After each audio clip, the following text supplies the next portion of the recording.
ahinya Cleophas, achiel kachiel kwa wuok e kaunti ma Kisumu. Ka wapimo odiochieng' achiel tok ng'anyo mane otimore kod rowere ma bende dendore ni Gen Z odiochieng' manyoro. Kaunti ma Kisumu waneno ka weche osedok e wang'e. Weche mag wuoth kachiel kod ohala manyoro nong'ikore. Kanyalo tang'o ni nyaneno ka e apaya ka endi neno ka geche manyoro ne ok nyal dhi e yore gi mopogore opogore mag wuoth kawuono nitiere. Dukni ma bende nyoro ne olor nikech weche mag ng'anyo sani oyaw duto te. Odiochieng' manyoro seche machalo kamagi, rowere maheo 2,000 ma Kisumu County kaendi ne omore ndara ka ging'anyo mar kwedo paro mar chik omenda.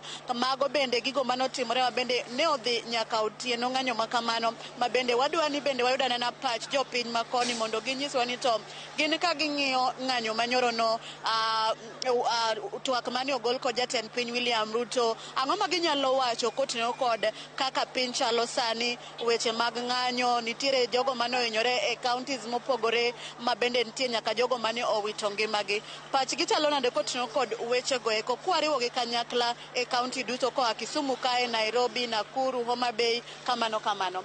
Machiegni abochako kodi king'iyo kamera mondo ilerna ni to in king'iyo ng'anyo kaka notimore nyoro manochopo sama koro jatend piny nogolo twak mare. Pachi chalo nade king'iyo gino matut kata kiyange jogo mane ohinyore, weche mane jatend piny owacho, inyalo wacho ang'owa? Chagi nyingi. Iluonga ni Steven Ouma, ariembo pikipiki Kisumu kae. Gima nyalo wacho, jatend piny nowuoyo ka ng'ama oseluor. Mar ariyo ok nowuoyo ka jatelo, nowuoyo ka jatelo moseringo nyaka piny.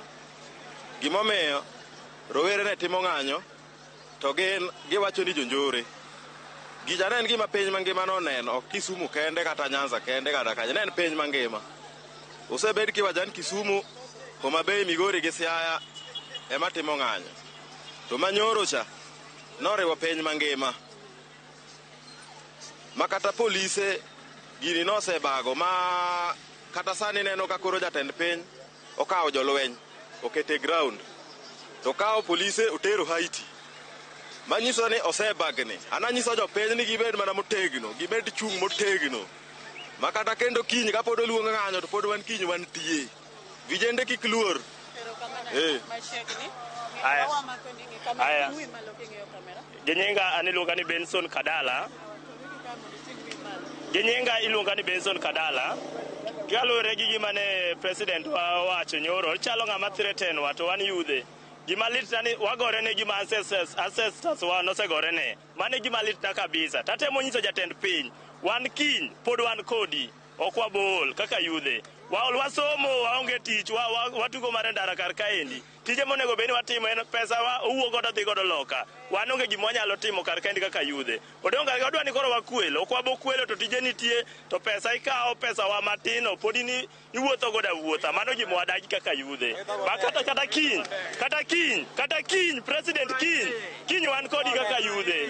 Kiny wan kodi. Aya mama ikolo kelo anja Kisumu ka. Watemo nyiso president ni wuoyo manyo wuoyo tok ng'anyo ok ber. En oywago mwandu mokethore, ok owuoyo wi jomonegi, ok owuoyo wi jomohiny, kendo ok owuoyo bil manyo ketho, manyo miyo ng'anyo bet. Bil ok owuoyi. Wadwa no keth bil eko wachnwa gik mokethore mondo wachule. But e wi joma ng'anyo watimo numos manyo yudo hinyruok gi manyo lalo ngimagi. Otherwise ng'anyo to pod nitiere oikra ika. Bas ok amor gi wuoyo mar president manyoro, nyinga Samson Otieno. Ok amor gi wuoyo mar president manyoro. Nikech kine japiny awuok ne gima hinya ma ok nyal miya mor. Kar mondo president gonwa pole kuom joma nohinyre, noywago mwandu ne ok ywag jowa motho. Ok amor gi president, pod ok amor kode. To pod wan oko wadwa kedo nyaka wayud ratichwa. Erokamano. Aniluonga ni Wycliffe koa Kisumu, Wycliffe Ndeda.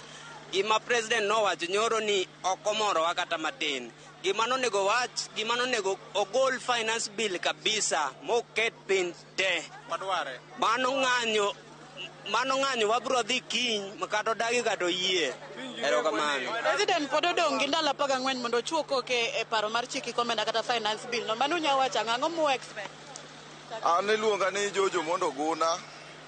awacho ni gima na president owacho ne en gima rach. Ere kaka president nyalo luongo jopiny milion 54 ni terrorist? Jopiny milion 54 president marwa William Ruto luongo ni terrorist. William, kiki sign bill no. Wakwayi kaka jopiny ni bill no kiki sign. Bill no jopiny o reject. Werigi wach bill no kabisa. Kiki resign. Maki resign. Tedhi before 2027. Idhi dala. William idhi dala. Kawatieko. Genyenga Michael Jomarogo. Gima na otimore nyoro ok ber chuth. Gima lit ni sani president temo ni mondo mi ogol chik mondo mi jolweny bodonji e lwenje vijende kaachiel gi sirikal. To gima gidwaro en gima tin kabisa. En mana ni bil madhi hinyo jo Kenya mondo mi ogol oko. Koro wakwa president ni kapok oketo koke to ng'ina ang'o madhi hinyo ja Kenya mondo mi omany kaka iloso. Mondo mi dhano obed gi kwe, nikech kwe ma dhano onge go en ni dhano hinyore gi gik masando dhano. Kech nego dhano, tich onge, gima ji manyalo timo onge, osiptal be kidhiye be ibomor ha. Kaka dhano konyre onge. Koro president kamiwinja William Ruto kony jopiny mondo nyithindwa be kinyre ndara. Kech nyithindwa inego nyaka gi lisasi. Kobiro fight ne piny mondo mi piny oyud haki. William Ruto winja gi dhok mawacho ni mondo mi konyo jopiny, kik jopiny tho. Watu wasikufe sababu ya wewe. Asante. Bima de kwatieko. Inyalo wacho ang'o weche ng'anyo manyoro wacho jatend piny owinjo chuko ke kodong ndalo 14 tok ndalo 14 e finance bill. Koro inyalo wacho ang'o king'iyo ni ng'ama osebede piny kuom ndalo. Asebede piny. Nyinga iluongo ni Florence Aoko. An jo ohala meg Russia ka. Wawinjo matek wan mine wan joma nyuol. Wawinjo matek gi president ma Ruto. Mondo winjo ywak jopiny kaka jopiny ywak. Jopiny sandre malich ma nyithindwa motiyo tich osomo malich.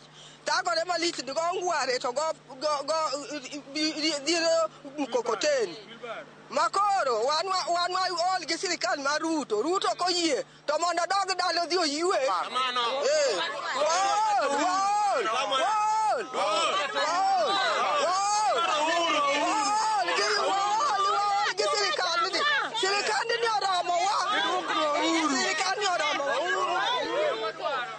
Kamano Cleophas mago e duond jopiny mawuok e kaunti ma Kisumu kotenore kod twak mane ogolo odiochieng' manyoro kod jatend piny William Ruto ma bende giyango ni ne oluongo jong'anyo ma bende thothgi ne gin rowere ma bende dendore ni Gen Z kata Generation Z ma bende thothgi e kinde mane ging'anyo nitiere mane ohiny kende mamoko bende ne magina omako manowito ngimagi.